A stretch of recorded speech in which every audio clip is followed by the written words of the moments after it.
चलो देखो, तो क्या पढ़ रहे जी? हाइलोएल्केन्स और हाइलोएरीन्स। इसे हम लोग पढ़ क्या रहे थे? हाइलोएल्केन्स बनाने की विधियां। पहली विधि हो गई थी ना। दूसरा हम लोग क्या पढ़ेंगे? एल्कीन्स द्वारा। किस द्वारा?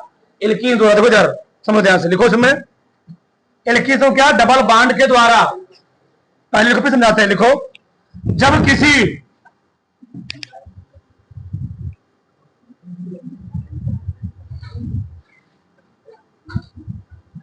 किसी असममित एल्कीन पर जब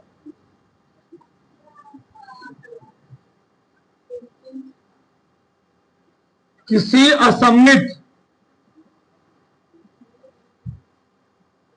एल्कीन पर जब किसी असममित एल्कीन पर जब ध्रुवीय अणु का योग होता है,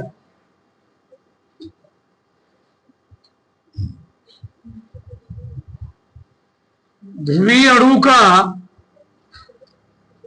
योग होता है, तो ध्रुवीय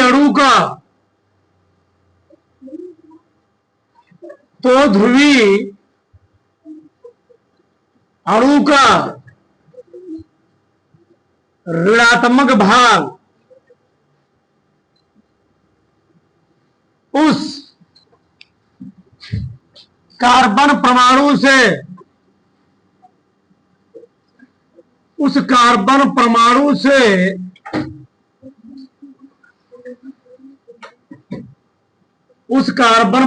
से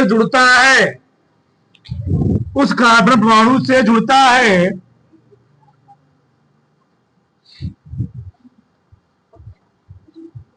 जिसमें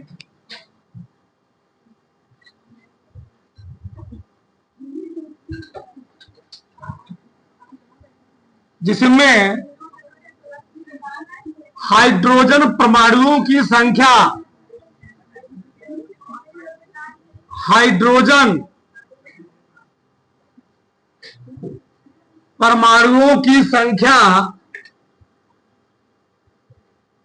न्यूनतम होती है।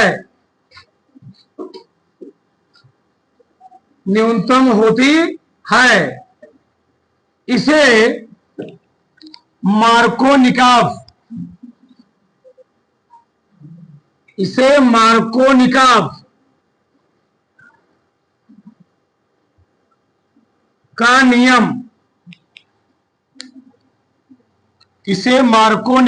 का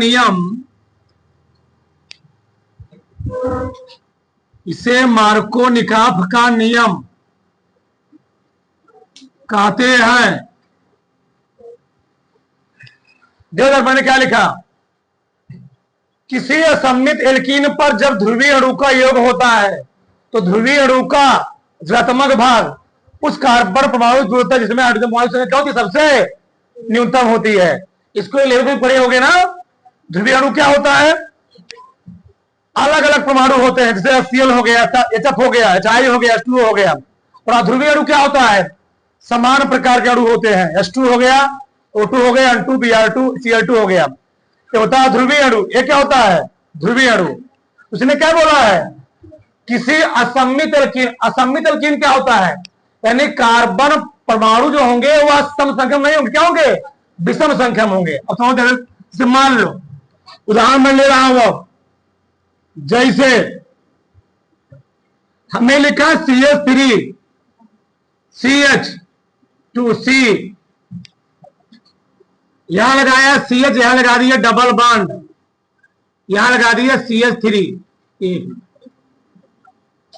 यहां लगा दिया क्या जी? CH3। चलो यहां हो जाएगा CH2। ठीक, एक असममित एल्कीन है। क्या है? असममित एल्कीन। क्यों? कार्बन परमाणु इसमें क्या है? 5 है। असममित एल्कीन क्या होता है? बराबर भागों क्यों जो बढ़ जाए। यहां बराबर भाग बढ़ेगा नहीं। जब किसी असममित एल्कीन पर ध्रुवीय अणु कौन है? मान लो इसमें कौन मिला आ जाए या Cl आ जाए, तो मार्कोनिकॉफ का नियम में कहता है ध्रुवीय अणु का ऋण वाला भाग उस कार्बन जुड़ेगा द्विबंध के ध्रुवीय अणु का आत्मक भाग, ठीक, द्विबंध के उस कार्बन परमाणु जुड़ता है जिसमें हाइड्रोजन क्या होती है, संख्या होती है। तुम सब तुम्हारा मन के विस्तार से लिखते थे। और ध्रुवीय अणु का ऋणात्मक भाग कार्बन परमाणु से उस कार्बन परमाणु जुड़ता है जिसमें क्या की हाइड्रोजन परमाणु संख्या सबसे तो मतलब कम होती। बताओ यहां हाइड्रोजन कितने हैं, 2, यहां कितने हैं, 3, एक ना, यहां 2 यहां 1। बताओ तो कोडीन कहां जुड़ेगा, CH पर। बताओ जब कोडीन CH पर जुड़ेगा तो बाउंड कर जाएगा, ब्रेक कर जाएगा, तो क्या बनेगा, CH3 CH2 CH, यहां पर कौन लग गया, अभी आगे CH, यहां पर कौन लगा, Cl, फिर बाउंड ब्रेक कर क्या बन गया यहां पर CH3। क्यों भैया, H जुड़ेगा यहां पर और Cl जुड़ेगा यहां पर। कार्बन पर हमेशा कितना बाउंड रहेगा, 40 तो बाउंड रहेगा। जब यहां पर Cl जुड़ जाएगा, यहां पर कौन जुड़ जाएगा, जुड़ जाएगा, तो H बन गया, नया कंपाउंड बन गया। इसी को मैं फिर दिखा सकता हूं। तो मान लो मैं और लेता है ऐसे CH3CH, यहां लगा होता डबल बॉन्ड, यहां लिखा तो मैं CH2। अब मैं इसी किसी करवाता, किसी की ये CH करवाता। बताओ अब क्या बनेगा, तो वही चीज। तो ध्रुवीय अणु का ऋण वाला भाग उस कार्बन जुड़ेगा, द्विबंध के उस कार्बन जुड़ेगा जहां पर हाइड्रोजन सबसे कम होगा। तो द्विबंध में हाइड्रोजन सबसे कम कहां पर है, यहां पर है, यहां पर जो, तो CH3 CH, यहां पर कौन जुड़ेगा, Cl, ये बाउंड ब्रेक कर जाएगा, क्या बन जाएगा, CH3, एक हम, ठीक। इसी परिभाषा को उल्टा करके लिख दिया था कई बार, लड़के कंफ्यूज होते हैं, स्कूल में लिखवा दिया जाता है। क्यों, अरे मैंने क्या बोला ये बताओ, ध्रुवीय अणु का ऋण वाला भाग कहां जुड़ रहा है, जहां पर कार्बन परमाणु सबसे कम है। तो क्या मैं समझ बोल सकता हूं, ध्रुवीय अणु का धनात्मक भाग उस कार्बन जुड़ेगा जहां पर हाइड्रोजन परमाणु की संख्या सबसे क्या होगी, अधिक होगी। कभी कभार दिखवा दिया था, गलत दिखवा दिया गया है, बात वही क्या किया गया, घुमा के लिखा गया। तो क्या लिखो तुम लोग, पहले लिख ही लो थोड़ा। हाँ, तो ध्रुवीय अणु का धनात्मक भाग लिख सकते हो, द्विबंध के उस कार्बन से जुड़ता है। सही, ये भी लिखो। चलो अगर लिखो थोड़ा आगे, अभी वहां में बनाना, अभी एग्जाम्पल में पहले लिख लो, लिखो इसका उल्टा वाला, किसी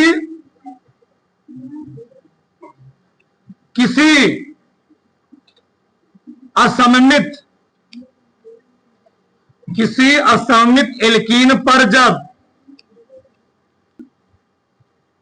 किसी असममित एल्कीन पर जब ध्रुवीय अणु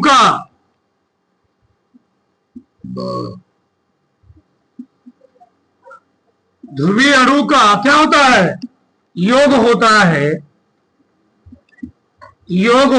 है, तो ध्रुवीय अणु का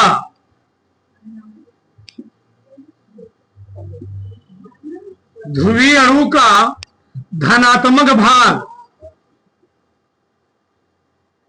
ध्रुवीय अणु का धनात्मक भाग, वहां पर क्या बोला था मैंने, धनात्मक, यहां क्या बोला, द्विबंध के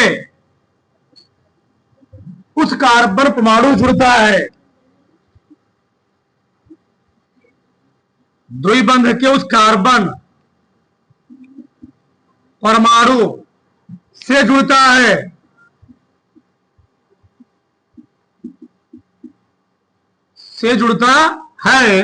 जिसमें हाइड्रोजन परमाणुओं की संख्या, जिसमें हाइड्रोजन परमाणुओं की संख्या क्या होती है, न्यूनतम अधिकतम होती है, अधिकतम होती है। इसी का पक्ष हम लोग मार्को निकाह करिए, इसे मार्को निकाह का नियम कहते हैं। नियम कहते हैं। बताओ मार्को निकाब के नियम में किसी को डाउट, किसी कोई समस्या जी? किसी कोई दिक्कत नहीं? बड़ा बड़ा इसको बना लो। अगर लिखो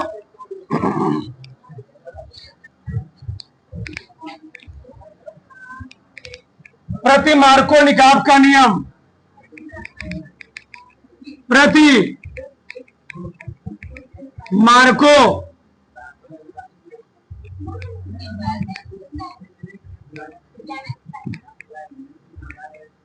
प्रति मार्को निकाब का नियम,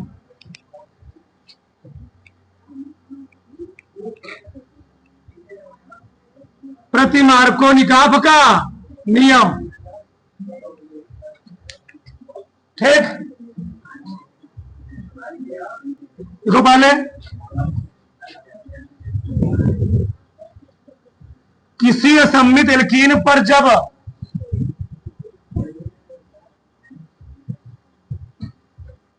किसी असम्मित एल्कीन पर जब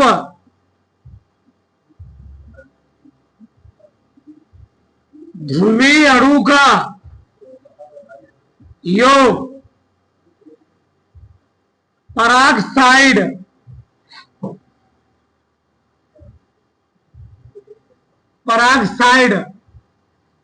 की उपस्थिति में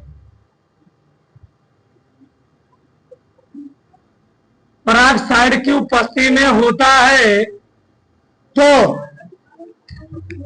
ध्रुवीय अणु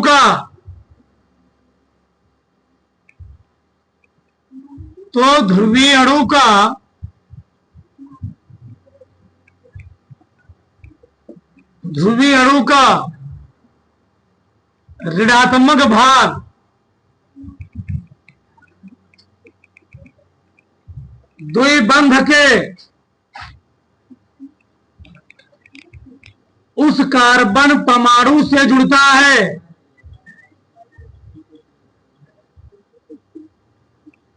परमाणु से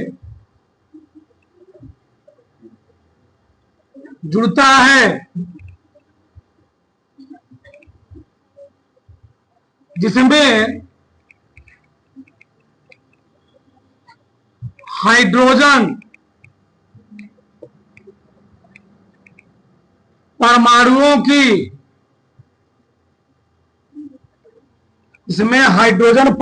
की संख्या सबसे अधिकतम होती है। इसे प्रति मार्को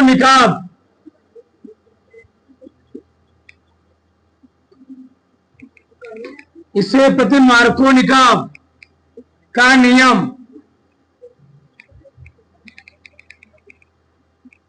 कहते हैं।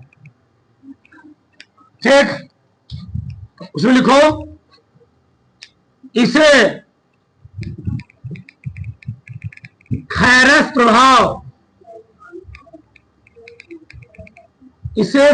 प्रभाव या पराक्साइड प्रभाव भी कहते हैं।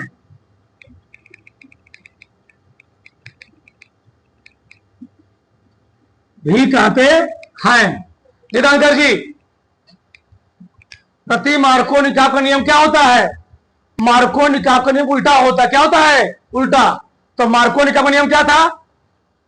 ध्रुवीय अणु का ऋण वाला भाग कहां जाकर जुड़ रहा था? द्विबंध के उस कार्बन से जहां हाइड्रोजन परमाणु सबसे कम थी। लेकिन यहां पर क्या हो रहा है? ध्रुवीय अणु का ऋण वाला भाग वहां जुड़ रहा है जहां पर क्या है? हाइड्रोजन परमाणु सबसे क्या है? अधिकतम है। इसे हम लोग कहते क्या है? ये मार्को निकाब नियम उल्टा है, इसलिए उसका नाम क्या पड़ गया? प्रति मार्को निकाब का नियम। जैसे मान लो CH3 है, CH है, डबल बॉन्ड CH3 CH2, लिखना बंद करो अभी। बताओ, ध्रुवीय अणु है, ध्रुवीय अणु का ऋण वाला भाग कहां जुड़ेगा? सही है। और हाइड्रोजन कहां जुड़ेगा? यहां। तो क्या बनेगा तब? CH3 CH, यहां कौन जुड़ा? C।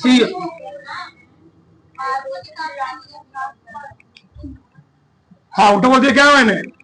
एक मिनट, ई वाला यहां जुड़ेगा, ई वाला सही है। बोलो क्या हो गया तब? CH2 क्या हो गया यहां पर? अच्छा मार्को निकल चल रहा, सही है ना? ये चीज इठोर में ले लेता हूं, CH3 CH CH2 लो में क्लियर करवा दी HBr से, तो ब्रोमीन कहां से जुड़ेगा? जहां हाइड्रोजन सबसे, और ये वाला यहां से जुड़ेगा। क्यों? यहां पे जो दिखाना पड़ेगा पराक्साइड, क्या लिखोगे यहां पर? पराक्साइड की प्रेजेंस हो रहा है, किया है पराक्साइड। ठीक, तो क्या बनेगा अब? CH3 CH2 क्या जी? Br, ये बन गया। अब यहां पर एक चीज जान लो बार बार, जब भी हम लोग हाई लेवल केस पढ़ेंगे, इसमें अधिकतर तो क्रिया होगी किससे होगी? कोडीन से होगी, या ब्रोमीन से होगी, या तो आयोडीन से होगी। कोडीन से बहुत कम होती। क्यों होती? देखो मान लो, तो पहले इसको उतार लो, पहले इसको उतार लो,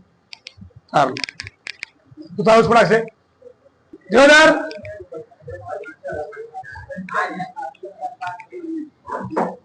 ये है आयोडीन, ये है ब्रोमीन, ये है क्लोरीन, ये है फ्लोरीन। तुम लोग जानते हो विद्युत ऋणात्मकता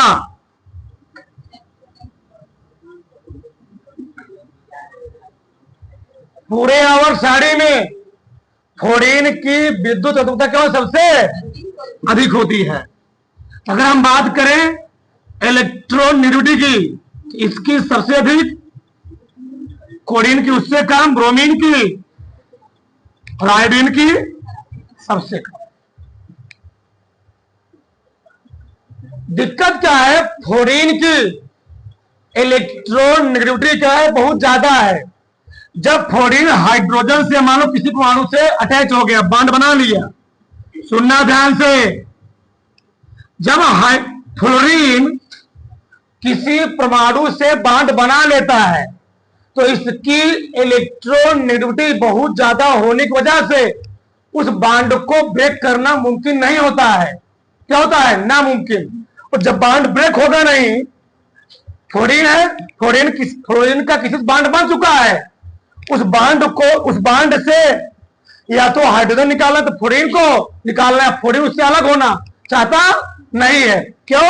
इसकी इलेक्ट्रॉनिटी बहुत खतरनाक है, और इलेक्ट्रॉन खतरनाक होने की वजह से ये बॉन्ड क्या हो गया है? बहुत ही मजबूती से बन गया है। अब जब फ्लोरीन अन्य परमाणु जुड़ना चाहेगा तो फ्लोरीन जुड़ नहीं पाए। क्यों? यहां पर प्रबल क्या है?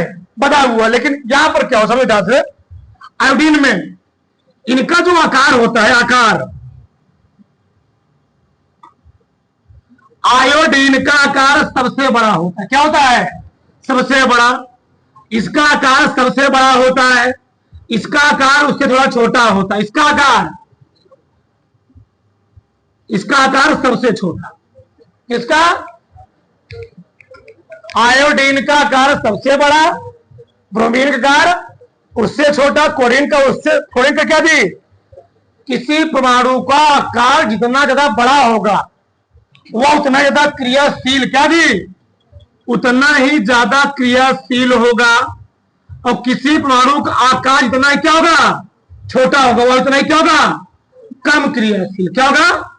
कम क्रियाशील। यानी अब फ्लोरीन क्या हो गया? कम क्रियाशील। और आयोडीन क्या हो गया? तो उससे कम क्रियाशील कौन है? ब्रोमीन। उससे कम क्रियाशील और सबसे कम क्रियाशील। अब समझा तो मैं तुमको मान लो समझा ध्यान से मान लो हाइड्रोजन है, एक बार मैंने ए आयोडीन है, ए ब्रोमीन है, एक क्लोरीन है और एक क्या है, फ्लोरीन है। हाइड्रोजन का आकार इतना बड़ा होता है, मान लो हाइड्रोजन का आकार लगभग फ्लोरीन के आकार के समान होता है, ठीक।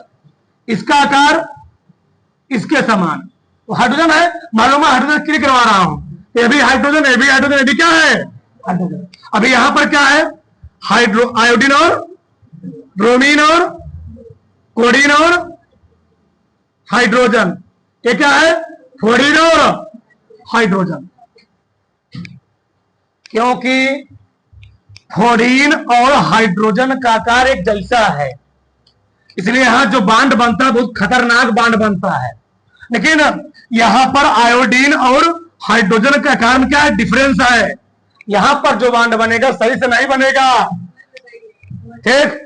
अब बांड सही से नहीं बनेगा तो ऑटोमेटिक बांड ब्रेक होने की कंडीशन क्या रहेगा, ज्यादा। मतलब मान लो एक मिला लड़का, एक मिला क्या है, लड़की है। मतलब लड़का और लड़की में कहते नहीं 1900 का 19 गुण क्या हो रहा है, लड़का में 19 गुण, लड़की में क्या हो रहा है, 1900 का 19 गुण मिल रहा है।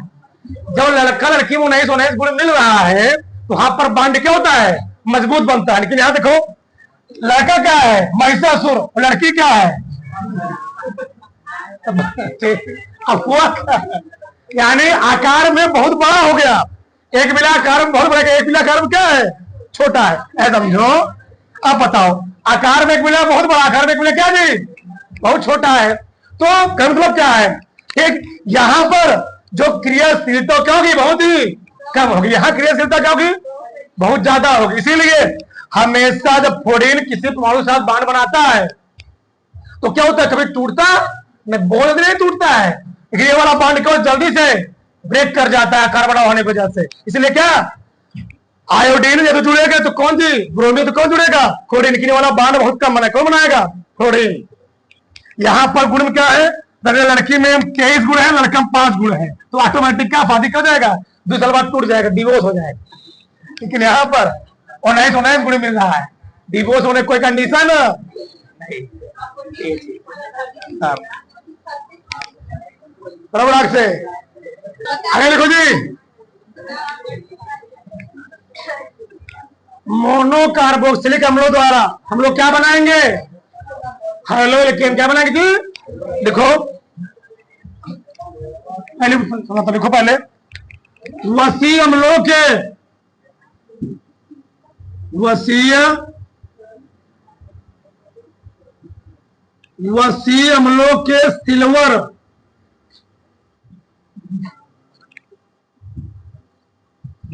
अम्लों के सिल्वर लवण पर जब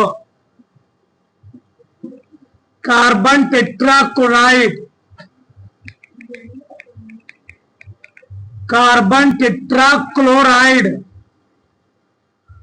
की उपस्थिति में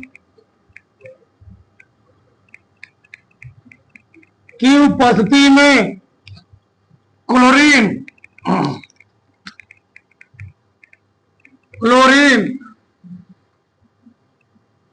या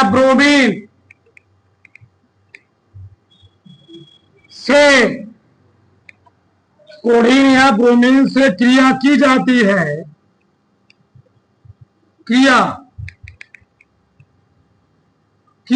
है तो हेलोइलेकेन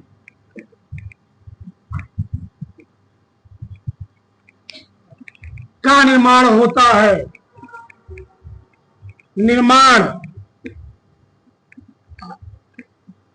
है, ठीक।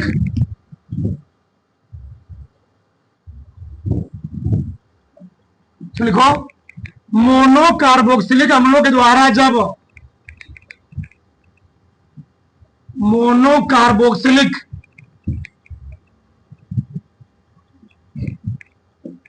अम्लों के द्वारा जब हेलोइलेकेन का निर्माण हैलो एल्केन का निर्माण किया जाता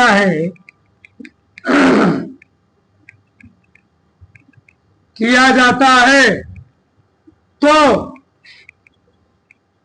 उस अभिक्रिया को पूछा गया बोर्ड में भी, जो क्रिया के नाम है तो अंडरलाइन करते रहना। उस अभिक्रिया को हुंसडीकरण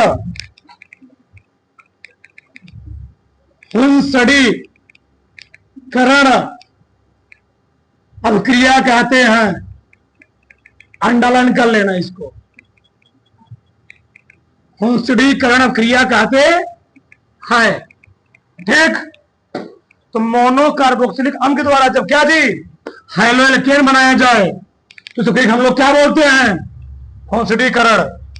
तो हम बनाते थे तो दिखाते कैसे बनता है।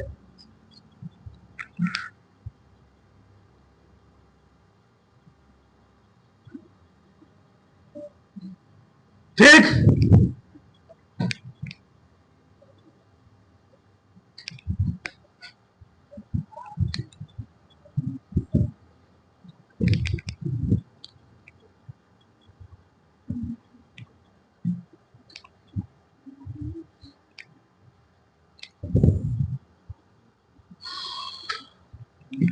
समझे, गमन करो।